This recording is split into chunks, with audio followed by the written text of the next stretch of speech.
അത് പട്ടുപോലെയാ.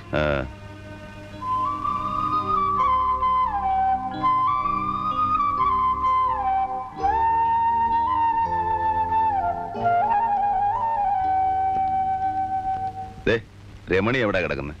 ഏത് രമണി? രാത്രി ഇവിടെ കൊണ്ടുവന്ന മരുന്ന് വാങ്ങിക്കാൻ പറഞ്ഞു. ആ ലേബർ കേസ് അല്ലേ, അത് കഴിഞ്ഞു. പേടിക്കണ്ട, പ്രസവിച്ചു എന്നാ പറഞ്ഞേ.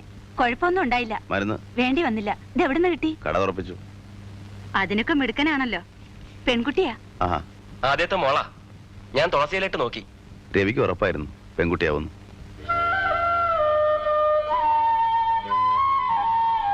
കാണണ്ടേ? വേണ്ട. പിന്നെ വെളുപ്പിനുള്ള വണ്ടിക്ക് ഞാനങ്ങ് പോവും. കടയിൽ ആ ചെക്ക മാത്രമേ ഉള്ളൂ. കൊച്ചമ്മ എന്റെ കൂടെ പോരും. കൊച്ചമ്മയുടെ ജീവൻ കോഴിക്കൂട്ടില്ല. പിന്നെ കഞ്ഞിയും തുണിയും സാധനങ്ങളൊക്കെ കൊണ്ടുവരണം. വരണവരെ ഇവിടെ ഉണ്ടാവണം. ഞാനോ? പിന്നെ അല്ലാണ്ട് ആരാ ഉള്ളേ? അതും കൊള്ളാം.